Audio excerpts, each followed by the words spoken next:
Bienvenue à cette session de l'après-midi. On est ravis que vous soyez avec nous aujourd'hui pour discuter de renforcement des capacités sur la lutte contre la criminalité fiscale, une approche holistique au renforcement des capacités. Nous avons des intervenants très stimulants aujourd'hui et donc j'ai hâte d'entendre vos contributions aujourd'hui. Sans plus attendre, je m'appelle Sylvia Alioch. Je travaille au GIZ. Je combats les flux financiers illégaux. Nous sommes commissionnés par le ministère euh, allemand pour coordonner les efforts d'investigation financière. Nous travaillons avec 11 partenaires dans les régions baltiques, Afrique et Amérique latine. Nous soutenons la lutte coordonnée en Allemagne pour lutter contre les flux financiers illicites. Nous avons une approche basée sur le développement. Alors, on aide les pays à identifier les flux financiers illicites et leurs impacts, ainsi que le blanchiment d'argent, le financement de terrorisme et la réglementation sur la prolifération. Nous soutenons la mise en œuvre des mesures et standards internationaux pour s'assurer que les besoins et les compétences des pays partenaires et des institutions soient pris en compte. Nous aidons également la participation inclusive des différents acteurs régionaux et des plateformes internationales et nous renforçons les partenariats sud-sud pour s'attaquer aux défis communs. Nous avons également adopté une approche très holistique à notre intervention puisque nous travaillons sur des domaines de prévention, les enquêtes et l'investigation financière. Nous avons une approche de suivi de l'argent et notamment les actifs acquis via des crimes et délits fiscaux.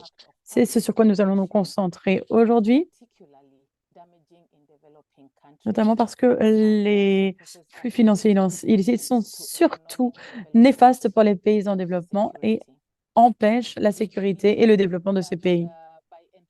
Nous pensons qu'en renforçant les capacités des pays en développement pour lutter contre la criminalité financière, non seulement on protège les recettes nécessaires pour les services publics, mais nous soutenons également la croissance durable. Par conséquent, je suis ravie d'être animatrice pour cette session d'aujourd'hui, au cours de laquelle nous allons nous concentrer sur les deux programmes clés de l'OCDE qui soutiennent les pays en développement pour lutter contre les crimes financiers. Nous allons entendre l'ISF, Inspecteur des impôts sans frontières, une initiative conjointe entre le PNUD et le CDE qui aide les pays en développement à faire du renforcement des capacités avec une approche concrète. On aura Monsieur Farhad Akhtar du Royaume-Uni. On aura également Dr Tanvir Bhatti du Pakistan qui partageront leur expérience en partenariat dans le cadre de ce programme de l'ISF. On va parler des résultats qu'a eu ce programme ISF. Nous entendrons ensuite l'Académie de l'OCDE sur les enquêtes de la criminalité fiscale et financière du point de vue de Patricia Labroue. Et sans plus attendre, j'aimerais donner la parole à nos intervenants. Et nous allons commencer avec Monsieur Bhatti et Monsieur Akhtar pour qu'ils nous parlent du programme Inspecteur des impôts sans frontières. Vous avez 15 minutes. Merci beaucoup, Sylvia. Je vais me présenter. Je m'appelle Pad Akhtar. Je suis spécialiste des impôts et je travaille sur les enquêtes criminelles au Bureau des douanes et des revenus de Sa Majesté. Nous avons commencé le programme avant le Covid, mais à cause du Covid, on l'a repris en 2022. Est-ce qu'on peut montrer la diapo suivante, s'il vous plaît? Très bien, donc, pour vous en dire davantage sur le programme en lui-même, nous sommes en cours de phase 2. On l'a presque terminé. On a fait la phase de diagnostic en premier. Et comme ça a été mentionné, on travaille avec le FBR depuis 2020. Mais à cause du Covid, on n'a pas pu commencer nos travaux sur le terrain à cause du Covid. Mais ça a été très productif. Il y a eu beaucoup de discussions en ligne, beaucoup de recommandations identifiées, des plans d'action après la phase de diagnostic. À partir de quoi, au vu du peu de temps du programme, nous avons finalisé 9 recommandations pour des actions immédiates et à moyen terme. On va finaliser ça le mois prochain et ensuite on commencera l'évaluation d'impact et je rentrerai un peu dans le détail des recommandations. Diapo suivante. Comme je l'ai dit, il y avait donc 25 recommandations identifiées à la base. Donc, quand on a parlé d'approche holistique, le but de demander de l'aide au FBR, c'était d'améliorer le taux de réussite des enquêtes. Vous êtes toutes et tous des enquêteurs, vous connaissez que ces affaires, ça prend du temps, ça ne se finalise pas forcément en 2 ans. Et les enquêtes en elles-mêmes, parfois, ne nous amènent pas forcément à traduire les suspects en justice. Et donc, c'est la raison pour laquelle on avait besoin d'une approche holistique. Je vais vous en dire davantage. On travaille avec le FBR depuis juillet 2022 de manière officielle. Nous travaillons notamment sur le blanchiment d'argent. On travaille également sur les délits de fraude fiscale. Il y a eu des ateliers d'une semaine qui se sont concentrés sur les techniques d'enquête et sur des situations et des enquêtes concrètes en cours. Donc, les enquêteurs de 7 directions du pays, désignés par le FRB, ont participé à ces ateliers qui vraiment se concentraient sur une aide qui était apportée dans le cadre d'affaires criminelles réelles, concrètes, sur lesquelles on planchait. Le but, c'était également d'avoir des techniques d'enquête plus modernes comparées à ce qu'on fait au HMRC.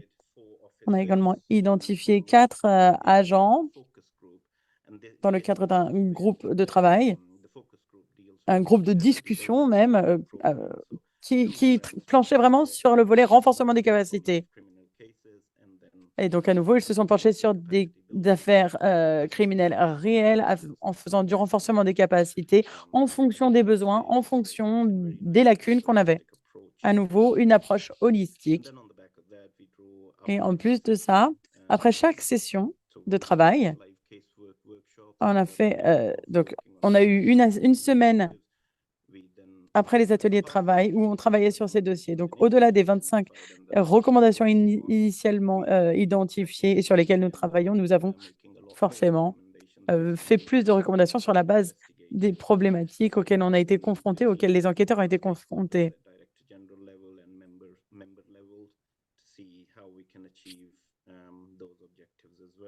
Et donc, on a d'autres objectifs et on va voir comment on peut les atteindre. On a fait 5 missions. Donc, on interagit encore avec des différentes parties prenantes au sein du FRB afin de faciliter la réalisation de ces objectifs. On a donc 5 missions sur place à ce jour. On en a une à Hyderabad. La prochaine visite, elle est prévue pour mai 2024. Il y a plusieurs sessions virtuelles également qui ont été organisées parce que les avantages c'est qu'on peut interagir avec plus de gens quand on est en virtuel. On peut partager ce qu'on fait avec le reste de FBR et du directorat général. Et j'y reviendrai. On va passer à la diapo suivante. Donc, je vais parler de la partie renforcement des capacités. Je l'ai dit, l'objectif, c'était d'augmenter le nombre d'enquêtes réussies. On a identifié les lacunes au cours de ces semaines d'ateliers. On a donné priorité à un logiciel de gestion des dossiers parce qu'on utilise beaucoup de papier, beaucoup de papier sur toutes les affaires criminelles. Et vous allez entendre un peu plus tard avec le docteur qui prendra la parole, c'est que les agents n'ont pas forcément de protection. Ils ne peuvent pas forcément faire de transfert de dossiers. Et en plus, après 6 à 8 mois à travailler sur une affaire, ils peuvent être transférés vers un autre département. Ce qui se passe, c'est que là, il n'y a pas de continuité. Les gens au sein du FBR n'ont pas forcément de supervision sur toutes les affaires en cours. Et ça, inévitablement, repousse, retarde les affaires. Donc, on travaille sur un logiciel de gestion des dossiers. C'est celui qui est utilisé par un autre département au HMRC. On est en train de le déployer. Ça prend un peu plus de temps que ce à quoi on s'attendait pour obtenir l'accord de tous les acteurs. Mais on a commencé le travail et on a enfin une date butoir de déploiement pour la fin de mai. Donc, on croise les doigts. Deuxième priorité, le manuel de l'enquêteur. Comme je l'ai mentionné, les agents d'enquête sont parfois transférés à différents départements et les gens qui nous rejoignent n'ont pas forcément de formation formelle. Et ce qui se passe, c'est que dans ces cas-là, on a de nouveaux agents qui prennent en charge une enquête sans forcément avoir été formés à l'enquête criminelle. Et donc, ils n'ont pas forcément d'informations sur comment se former, comment en apprendre davantage sur la manière de les mener à bien ces enquêtes. Donc, ce qu'on fait, c'est qu'on a créé un manuel avec toutes les règles, toutes les législations pertinentes, avec un index de A à Z. On en a un sur la fraude et l'enquête, ce manuel. Et donc, on a fait la même chose pour le FBR. Et donc, on a également créé des supports, des dossiers, notamment quand vous travaillez sur ce type d'enquête, quand on est censé reprendre une affaire sans formation en amont et qu'on est censé reprendre une affaire qui n'était pas la nôtre avant, eh bien, on a besoin de formation. Et donc, on a créé cette structure de formation pour que quiconque nous rejoigne ait au moins une formation initiale avec après une formation concrète sur le terrain pendant 1 an. Donc, on essaie de faire la même chose. Je sais que c'est le cas dans certains départements et donc on veut faire la même chose au FBR. On a une planification des dossiers et rapport d'avancement. Ça, c'est grâce à Dr Bati parce qu'il a beaucoup travaillé, beaucoup œuvré sur la rédaction de ce document qui fait 15 pages, un document numérique qu'on peut remplir toutes les semaines. Donc, si on est transféré vers un autre département, la personne qui vient reprendre vos dossiers, elle peut regarder ce document et reprendre les choses où vous les avez laissées, et selon votre planification. On travaille également sur un mécanisme d'orientation. Et le président du FBR veulent vraiment travailler dessus avec une politique sélective. En général,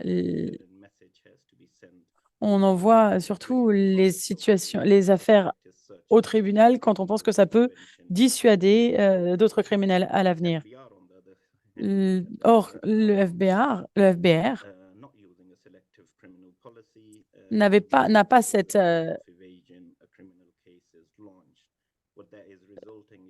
approche sélective. Ce qui voulait dire que chaque enquêteur avait environ 100 enquêtes euh, et qui devait ensuite aller au tribunal. Et à moins d'être Superman, ce n'était pas possible.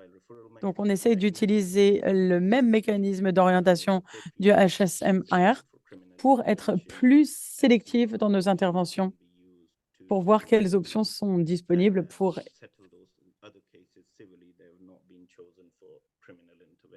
éviter d'aller au tribunal et d'essayer de trouver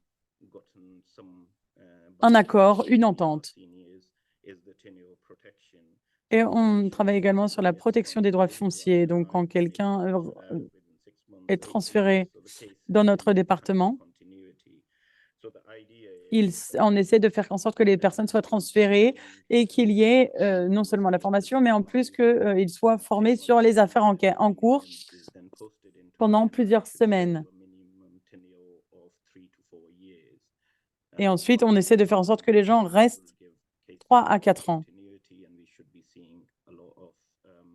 Donc, c'est plutôt une protection de contrat qui reste pour que les gens restent plus longtemps.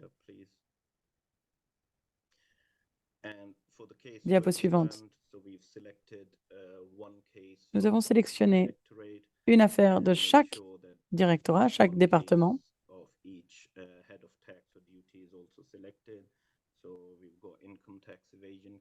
Donc, on a essayé on a des cas de fraude, des cas de blanchiment d'argent. On a essayé de représenter les différents départements de notre bureau IEI. Et on a essayé vraiment d'avoir une belle représentation des différentes typologies de situations qu'on a.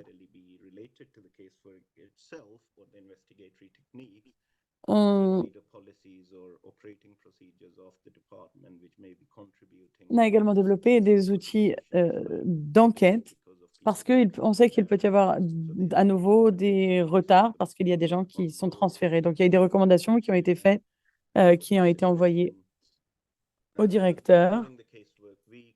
Et pendant cette semaine sur laquelle nous avons travaillé sur des cas et des affaires concrètes, comme je l'ai dit, on a discuté des enquêtes en cours qui étaient anonymisées avec un nombre de suspects à peu près le même nombre le même nombre d'enquêteurs. Et donc, on a comparé ce qu'on fait avec le HMRC et on a comparé avec les pratiques du FBR ou de ce qu'on proposerait de faire. On a essayé de comparer nos procédures. On a identifié différents éléments, notamment manque de coopération avec les agences de police, manque de données, de disponibilité d'informations. Au Royaume-Uni, par exemple, on voit bien que trouver des informations est moins compliqué, notamment si on a besoin d'interagir avec d'autres agences. Au Pakistan, cela dit, c'est beaucoup plus compliqué. Donc, on essaye d'avoir des mécanismes en place pour le partage d'informations et de données entre les différentes agences de renseignement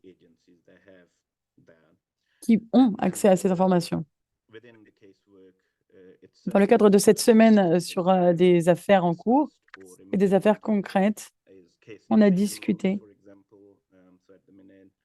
de mettre en place un journal des décisions. Donc, chaque enquêteur qui prend une décision doit noter les décisions prises et ensuite on passe à l'étape suivante. Donc, pour avoir un fil conducteur, pour comprendre à quel moment de l'affaire on était, pourquoi telle décision a été prise, par qui, est-ce qu'il faudra revenir dessus à un moment à l'avenir ou pas. Au Royaume-Uni, les agences de police ont un formulaire avec les décisions qui sont prises où tous les enquêteurs de l'INI ont passé pas mal de temps a utilisé le modèle SAFCOM pour documenter les décisions qui sont prises dans une affaire. Alors, ça peut être différents types de décisions, que quelqu'un qui soit enlevé de la liste des suspects, ou si on décide de poursuivre une ligne directrice dans notre enquête. Et donc, c'est inclus dans le code, dans ce document. Et si on a besoin de comprendre pourquoi, on peut revenir, même 5 ans plus tard, on peut revenir au tracé, au suivi des décisions qui sont prises et pourquoi. On a également le document de gestion des dossiers, comme je l'ai dit, de 15 pages, que Dr Bati nous a aidé à développer. Et il a été déployé le 1er mars, et donc à partir du début du mois de mars, eh bien, tout le monde doit utiliser ce document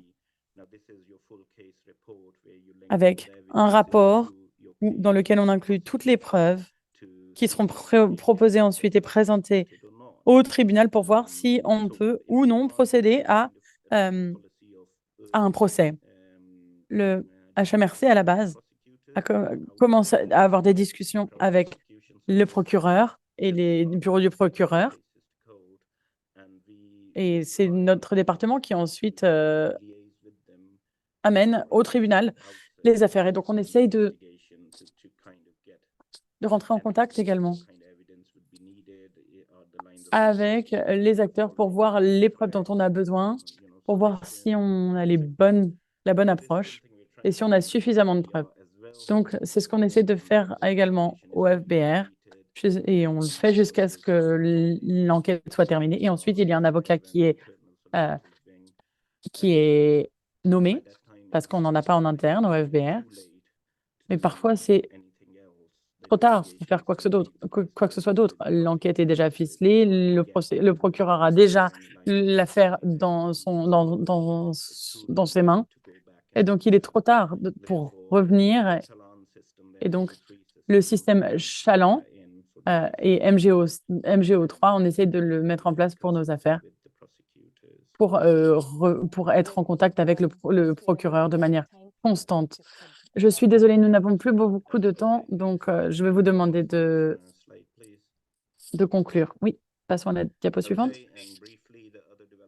Très rapidement, les 2 autres domaines sur lesquels on se concentre, on compare les législations pour essayer d'identifier des lacunes. On regarde également quels sont les pouvoirs donnés aux enquêteurs dans les 2 pays. On regarde les historiques d'affaires juridiques. Les objectifs à moyen et long terme, on les a identifiés. On essaie également de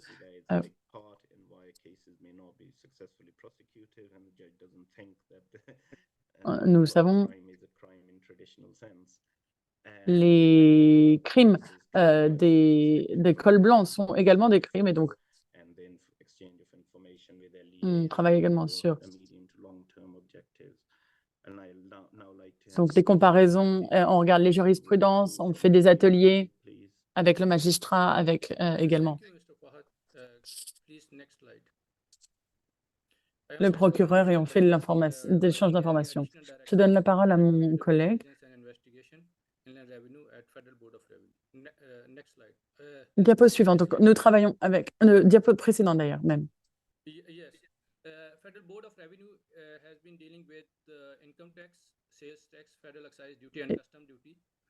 Nous travaillons sur les droits de douane et des fraudes à l'impôt sur le revenu. Et il y a certains délits, notamment avec une loi contre le blanchiment d'argent qui a été introduite en 2016. Et depuis, c'est devenu un délit.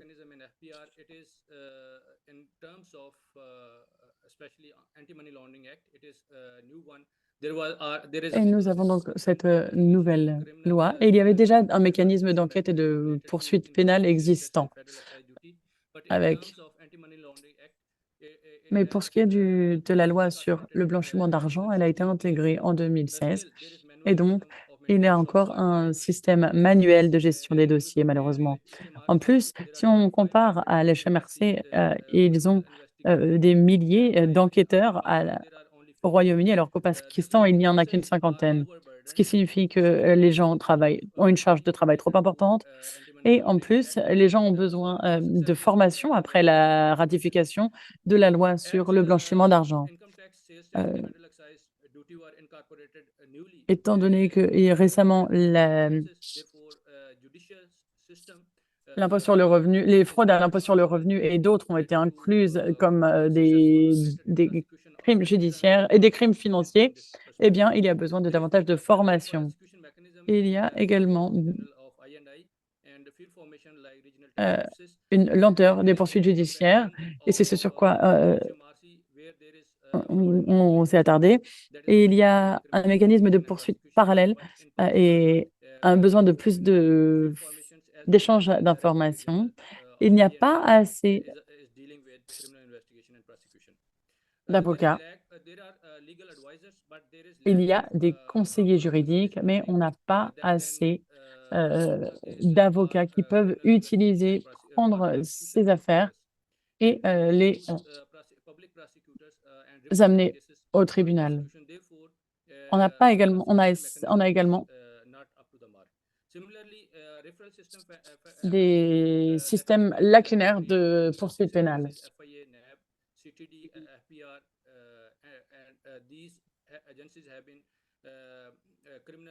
And prosecution agencies and FMU refer Il y the a cases. des agences, mais il n'y a pas assez d'orientation. Next slide, please. I would like to appreciate OECD and UNDP J'aimerais remercier le PNUD et l'OCDE pour la formation de l'ISF, car ça a aidé le FBR à adapter à notre système. Ça nous aide à gérer les dossiers manuels. Donc, ça nous aide à la gestion documentaire. Nous voulons également développer un logiciel similaire au Royaume-Uni pour qu'on puisse inclure toutes les données dans ce logiciel. De la même manière, nous sommes à l'heure actuelle en train de mettre en place du matériel de formation pour l'Académie IRS pour que les gens qui travaillent dans notre département aient accès à ce matériel de formation. De la même manière, euh, un, euh, une brochure par ordre alphabétique sera inclus également dans cette Académie IRS et on est en train de le mettre en œuvre. Et on est en train de développer également le formulaire 11. Diapo suivante. Je souhaiterais faire des recommandations. Nous pensons qu'il est important d'étendre le champ d'action de l'ISF et il ne vous reste que 2 minutes. Il doit y avoir une continuité des programmes de l'ISF pour aider le renforcement des capacités des agents du FBR. Par ailleurs, on a besoin de davantage de ressources et de personnes pour faire des réunions en virtuel, pour que plus de formations soient mises à disposition de nos agents. On a besoin également de formation à l'étranger, également de nos agents de la FBR, pour qu'ils puissent regarder sur le terrain les bonnes pratiques dans les pays développés. Par ailleurs, on a besoin de visites sur le terrain des autorités fiscales pour connaître les dernières techniques et technologies. Il y a besoin de soutien et à l'amélioration des mécanismes d'enquête et de poursuite des délits fiscaux. Par ailleurs, il faut un déploiement régulier d'agents fiscaux dans les ambassades pour une meilleure coordination et une meilleure formation. Et les pays en développement peuvent également aider pour faire un renforcement des capacités et une meilleure coordination. Merci. Thank you for the fascinating presentation highlighting. Merci beaucoup de cette présentation fascinante. Vous avez souligné votre expérience Apologies for really rushing you. s'agissant des enquêtes. Je suis vraiment désolée de vous avoir précipité. Il y a beaucoup d'informations partagées, mais nous avons beaucoup d'intervenants. J'ai une question de suivi pour les deux intervenants. Est-ce que vous pouvez peut-être brièvement, 2 minutes chacun, parler des principaux avantages et pour les différentes administrations qui ont participé dans ce programme. Je crois que c'est le développement des différents programmes. On n'était pas au courant and incorporated in a single document. des processus avant, mais maintenant nous avons tout dans le même document. Nous sommes un des départements les plus automisés, si je peux m'exprimer ainsi, au Pakistan. Avant, nous ne numérisions pas les documents, ce qui est le cas maintenant. Et ces changements ont été engendrés grâce à l'implication de l'ISF. Nous avons toutes les publications, tous les documents qui sont nécessaires pour une enquête qui sont numérisés et disponibles en ligne.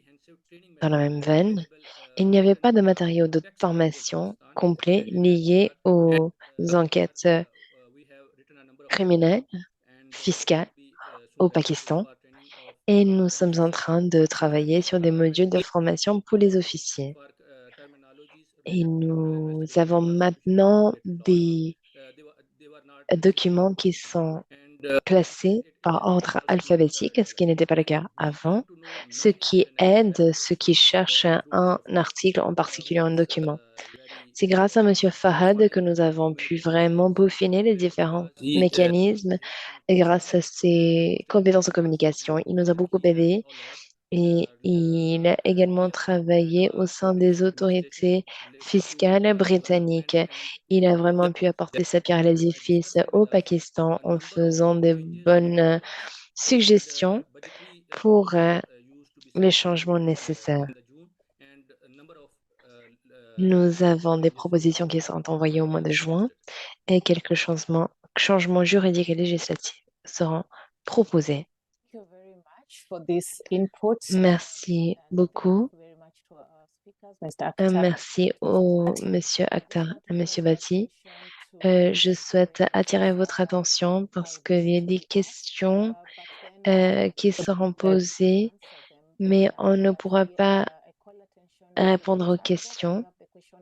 Mais je vous invite à utiliser le chat. Il y a 2 questions qui ont été envoyées dans le chat. Je vous invite à répondre par écrit directement. Nous allons continuer maintenant avec le prochain intervenant. Je souhaite demander à nos collègues du secrétariat de l'OCDE à partager comment les parties ou les pays peuvent postuler pour le programme. Merci beaucoup. Merci à Fahad et au docteur Tanvir de la présentation. Moi, je crois que le Pakistan est un très bon exemple de la réussite de notre initiative grâce à l'ISF et au programme de l'ISF.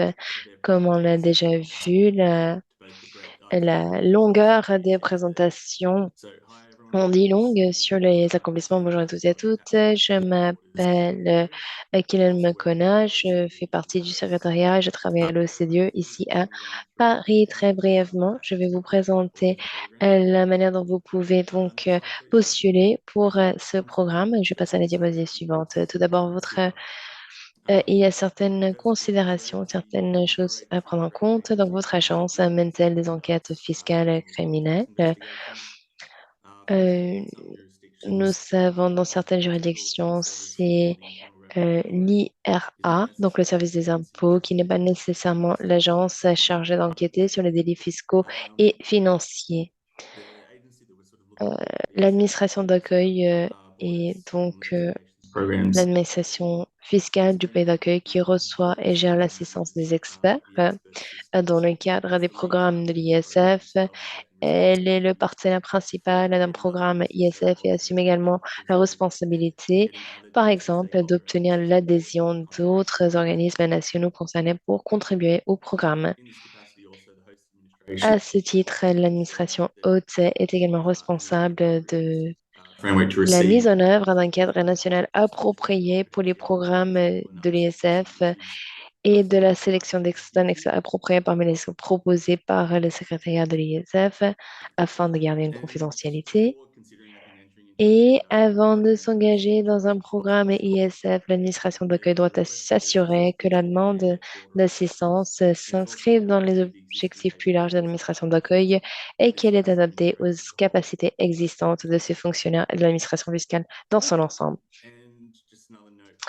Et un autre point à évoquer, la participation à un programme ISF qui implique un expert étranger travaillant au sein de l'administration d'accueil doit normalement être approuvé au plus haut niveau de l'administration fiscale d'accueil. Et diapositive suivante. Nous avons également le site des inspecteurs des impôts sans frontières qui propose également un guide étape par étape. Nous avons également ce site qui fait office de foire aux questions auxquelles vous pouvez également vous référer pour vous faire une idée de ce qui est requis à chaque étape et de l'engagement que cela implique pour un programme de l'ISF. Donc, il y a beaucoup de choses à décortiquer. Je ne suis pas rentrée dans les détails, mais nous vous encourageons, si vous êtes intéressé par une telle participation, de nous envoyer un mail à l'adresse mail que vous voyez à l'écran avec vos questions. Nous pouvons également convenir d'un appel téléphonique ou d'une visioconférence pour que nous puissions vraiment vous parler des différents éléments de notre programme et la manière dont vous pouvez participer à ce programme d'enquête fiscale criminelle. La première étape après cette réunion consiste à se rendre sur le portail de l'ISF dans votre navigateur Internet à l'adresse que vous voyez à l'écran. Le portail est disponible en anglais et en français, en espagnol et en anglais. Vous pouvez cliquer sur se connecter puis s'inscrire pour créer votre compte. Et par la suite, mes collègues de l'OCDE approuveront très rapidement la création de votre compte. Une fois que vous êtes connecté, il n'y a qu'une chose que vous pouvez faire.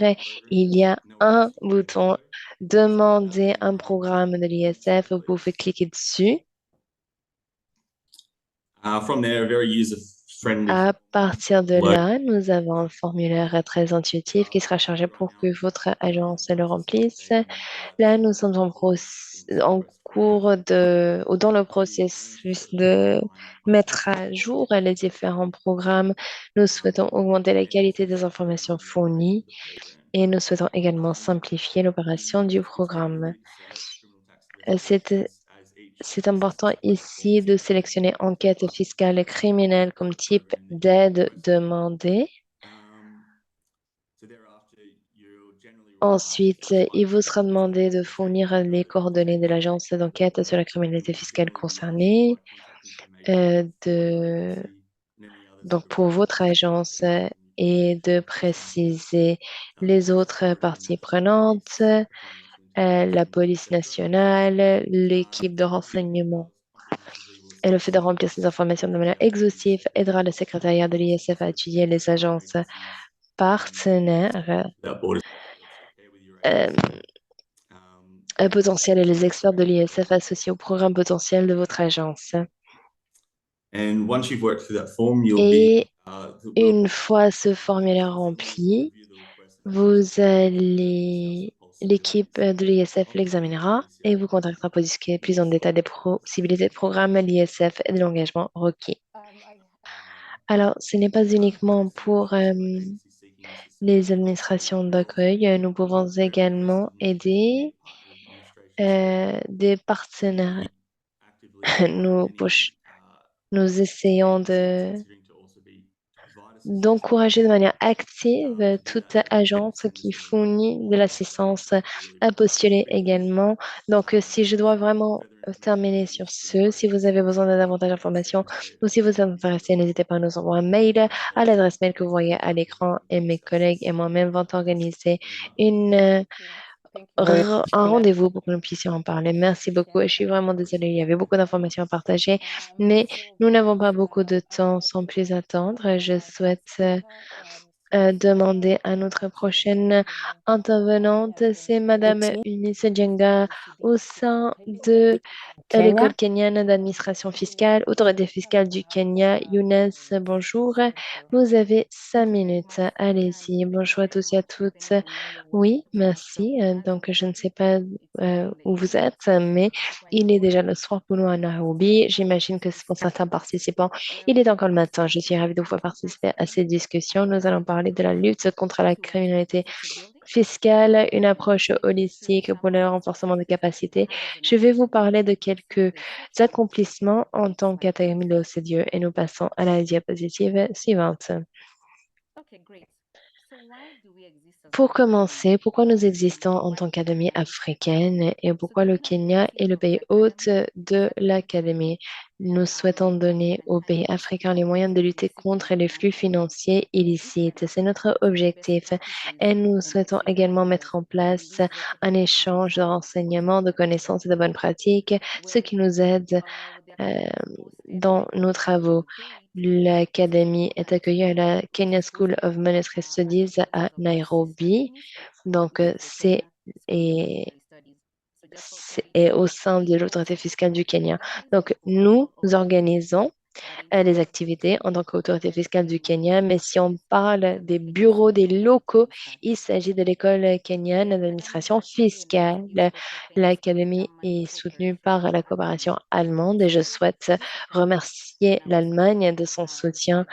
Et nous avons embarqué sur ce voyage en 2017 à la suite de la conférence du G20 sur le partenariat avec l'Afrique. Voici ce que fait l'Académie et nous avons d'autres partenaires qui ont déjà travaillé avec nous dans le cadre de notre Académie. Quels sont les objectifs? Nous souhaitons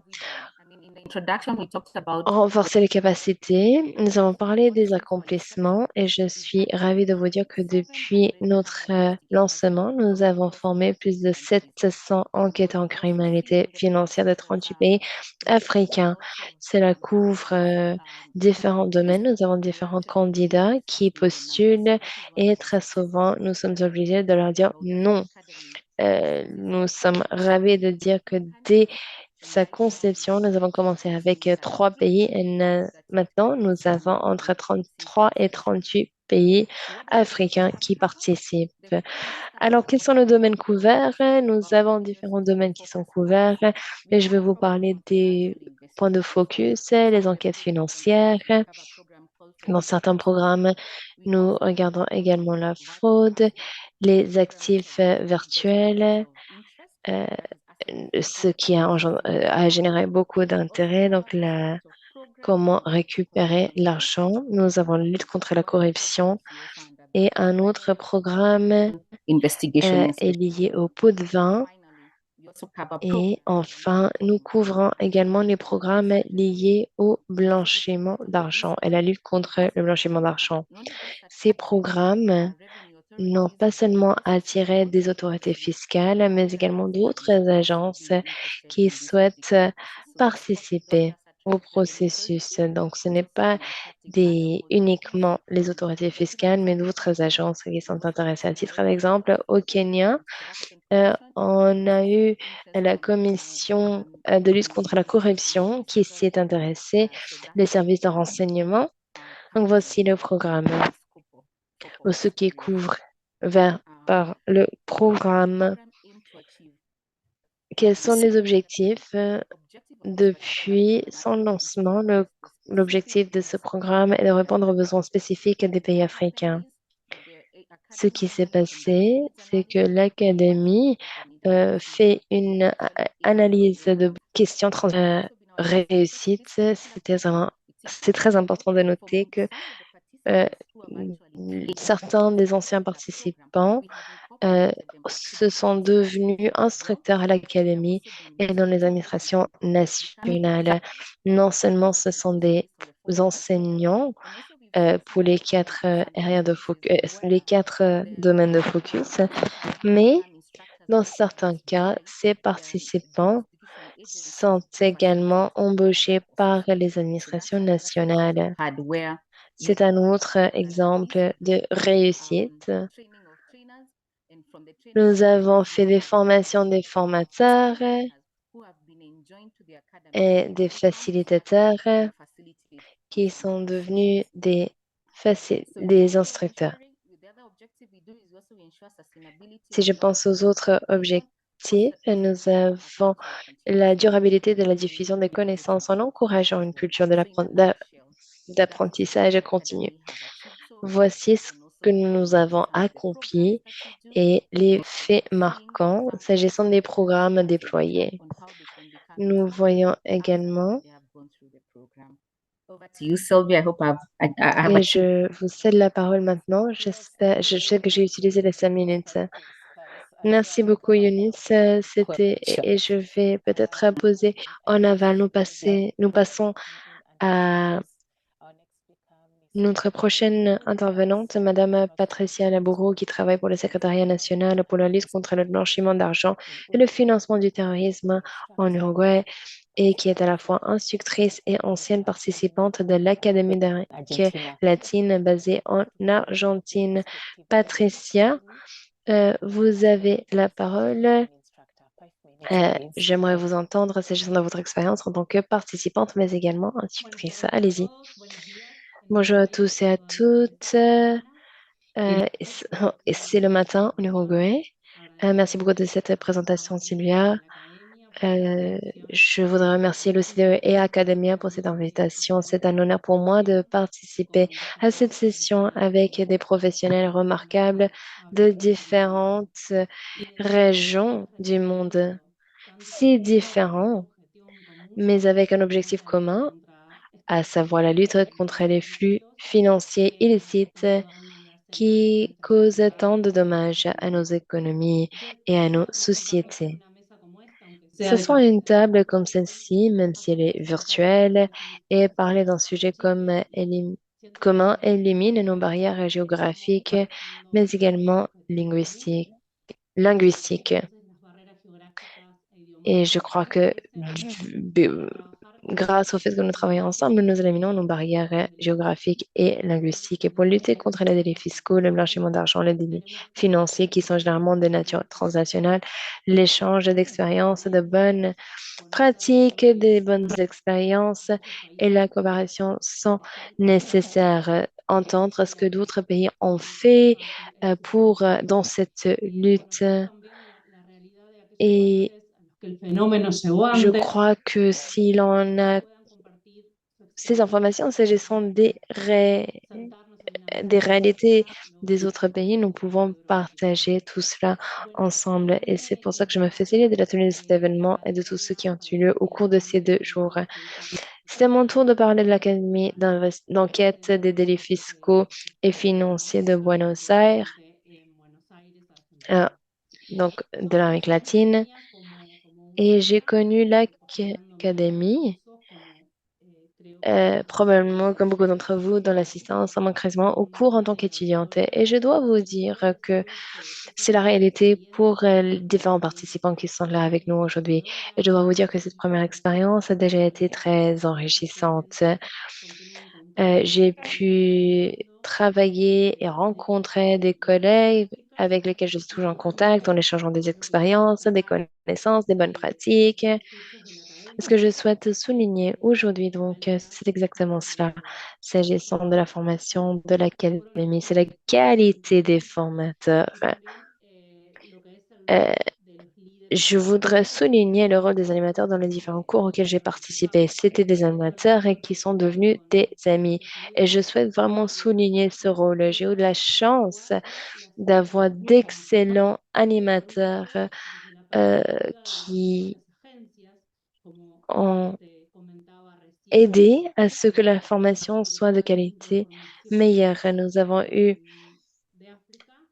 l'expérience et la perspective de différentes agences, comme l'a dit Eunice tout à l'heure. C'est très important de pouvoir garder à l'esprit le point de vue des différentes agences qui luttent contre ces délits fiscaux. Toutefois, le rôle de ces formateurs était très important parce qu'il faut que les besoins soient alignés, les besoins régionaux et le point de vue international. Et ce, grâce aux formateurs extra-régionaux qui apportent une vision de la réalité. C'est la raison pour laquelle le travail que nous faisons est tellement gratifiant. Je crois que l'un des principaux défis auxquels nous sommes confrontés, euh, notamment pour ceux qui travaillent dans ce domaine, c'est la lutte contre les délits. Et je suis convaincue que c'est le cas pour la plupart des collègues. Nous devons nous concentrer, ou si nous nous concentrions uniquement sur le point de vue d'une seule agence, certes, les objectifs seraient atteints, mais le résultat sera partiel, il sera limité. Le travail interdisciplinaire est essentiel. Nous devons collaborer avec d'autres agences. C'est grâce à cela que nous avons pouvoir avoir une vision holistique avec de disciplines différentes, mais également avec un objectif commun. Une collaboration avec d'autres agences nous permettra de comprendre ce que font les autres régions. Je crois que c'est le bon parcours à entreprendre si nous souhaitons réussir. J'imagine qu'il y a du pain sur la planche. Je sais qu'il y a quelques régions qui doivent peut-être travailler sur certaines questions.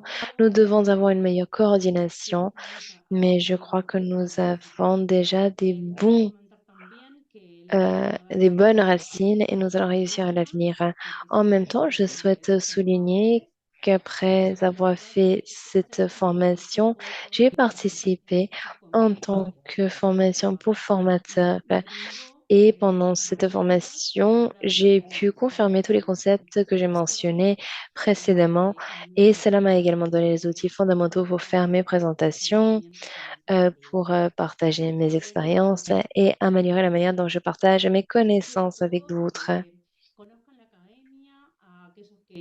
Je suggère et je vous encourage à tous et à toutes de vous renseigner s'agissant de l'académie, si cela vous intéresse. Si vous faites partie de la région d'Amérique latine, n'hésitez pas à vous inscrire. Vous pouvez vous renseigner s'agissant de ce que nous faisons. Vous pouvez également devenir un formateur parce que c'est une expérience gratifiante et renversante qui vous donne l'opportunité d'en apprendre davantage sur l'académie. Merci beaucoup.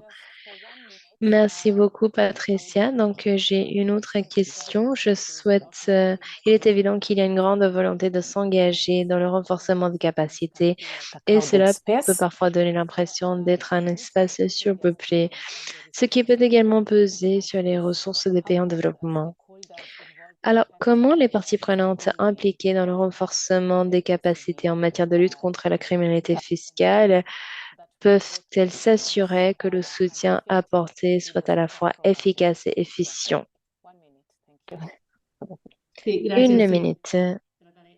Merci beaucoup, Sylvia. Donc, une minute. Alors, je vais essayer de répondre à la question. Je crois que nos pays bénéficient principalement de la contribution qu'il apporte à l'académie et ils sont très chanceux. Mais au-delà de mon opinion personnelle, je souhaite souligner une étude réalisée en 2021 qui parle des expériences ou de l'impact de l'académie dans les différents pays, les différentes régions également. Et c'est exactement ce dont Younis a parlé, notre collègue de l'Académie africaine. Je crois que ce travail souligne que la grande majorité des chercheurs ont indiqué que la formation leur a apporté des compétences et des techniques transférables. Nous avons un groupe de network et de réseau. Il est également très important de partager les bonnes pratiques avec d'autres collègues pendant les différentes formations. Je crois que c'est bénéfique pour tout le monde. Je crois qu'il est également nécessaire d'avoir davantage de formateurs au sein de la région parce que c'est la meilleure manière de contribuer à la valeur ajoutée pour les pays. Je vous remercie de m'avoir donné la parole et j'espère que j'ai tenu la minute. Merci beaucoup, Patricia. Vous avez essayé de respecter le temps et je sais qu'il est 16 heures. Est-ce qu'on peut peut-être prendre 10 minutes de plus afin de clôturer la session?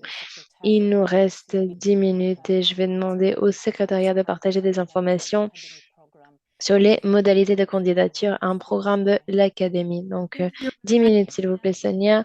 Merci beaucoup, Sylvia. Bonjour à tous et à toutes. Merci à Patricia et à Eunice de vos témoignages s'agissant de vos expériences respectives avec l'Académie. Je vais vous présenter aussi rapidement que possible les différentes étapes à entreprendre pour postuler à nos programmes d'Académie. Donc, pour commencer, la partie la plus importante à prendre en compte est la chose suivante. Les programmes sont disponibles uniquement aux fonctionnaires travaillant pour une agence gouvernementale impliquée dans la lutte contre la criminalité fiscale et d'autres formes de criminalité financière. Si nous passons à la diapositive suivante, vous allez voir les 4 centres de l'Académie et 2 programmes pilotes qui sont disponibles.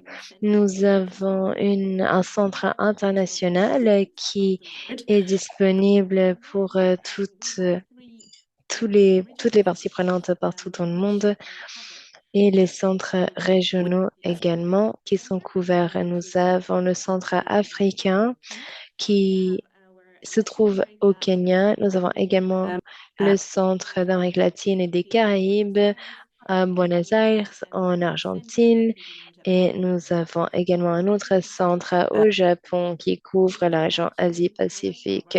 Nous avons 2 programmes pilotes qui ont vu le jour, un en Inde pour l'Asie du Sud et nous avons également un programme pour les pays francophones. Euh, Si on passe à la diapositive suivante, je vais expliquer les différentes étapes de candidature. Pour commencer, il est très important de s'inscrire à la liste de diffusion pour que vous receviez les invitations ou les appels à candidature. Vous pouvez donc vous envoyer un mail à l'adresse que vous voyez à l'écran. Vous allez par la suite recevoir une invitation 2 à 3 mois avant les programmes. Vous allez recevoir ces invitations pour postuler directement auprès des centres, le centre qui se trouve dans la région de votre pays. La candidature, les candidatures peuvent être soumises par le biais d'une plateforme en ligne qui a été élaborée pour nos programmes d'académie et les participants peuvent également télécharger différents documents pour que l'OCDE et les différents formateurs puissent évaluer la candidature. Je vais partager les critères de candidature d'ici peu, mais nous avons des critères à respecter afin de sélectionner les participants.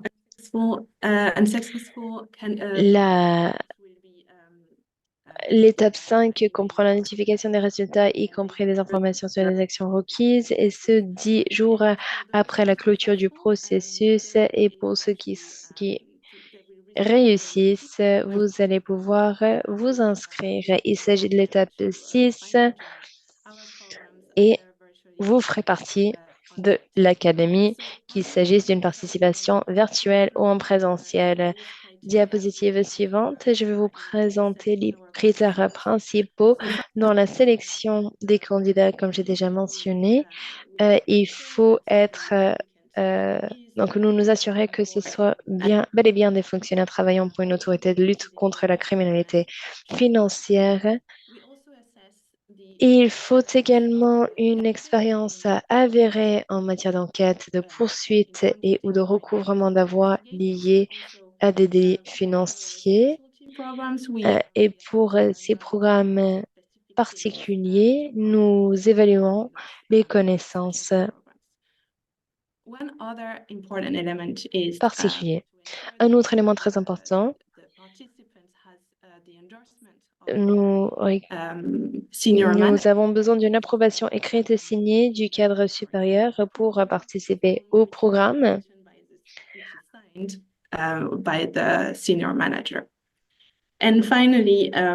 Et en matière de compétences linguistiques, il faut une bonne maîtrise des langues employées, à savoir l'anglais pour les programmes en Italie, au Japon et au Kenya, soit l'anglais, soit l'espagnol pour les programmes en Argentine, et le français, bien entendu, pour le programme francophone.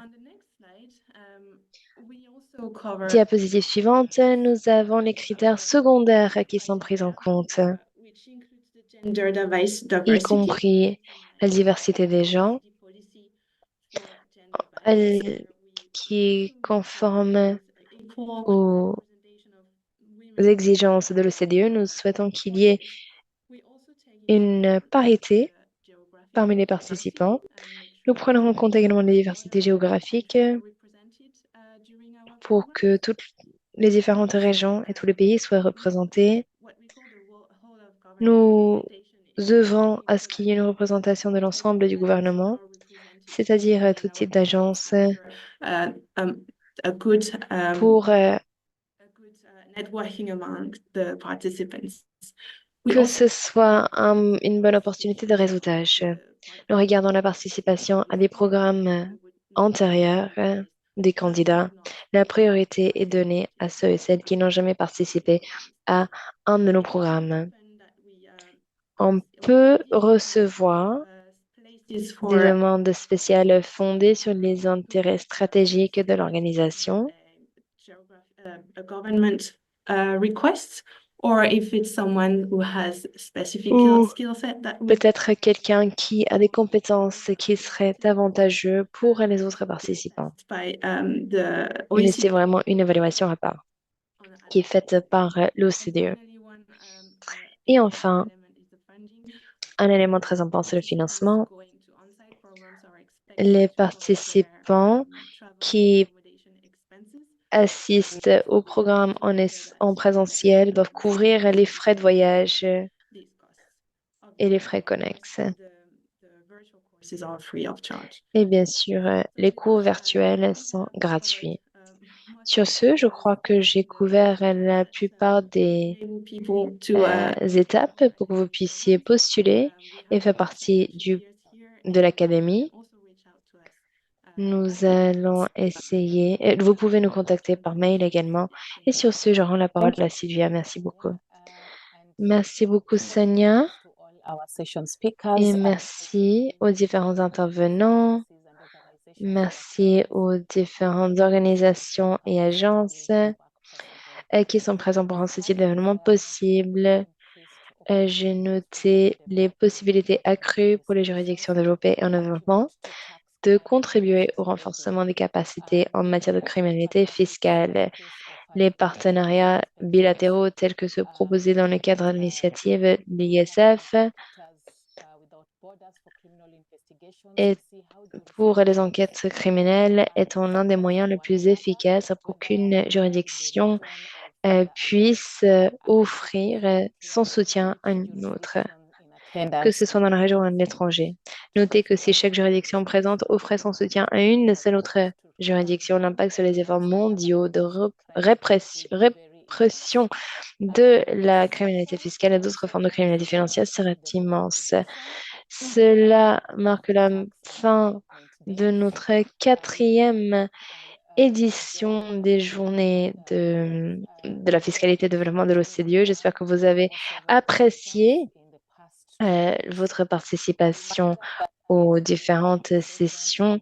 Les enregistrements seront disponibles sur le site, sur la page dédiée et ce, dès la semaine prochaine. Merci pour votre participation. Merci pour vos contributions aux discussions. J'espère que vous avez trouvé cette session utile et les différentes équipes attendent avec impatience de continuer la discussion au cours des années à suivre. Merci beaucoup et très belle journée, après-midi, soirée, selon où vous vous retrouvez dans le monde. Merci.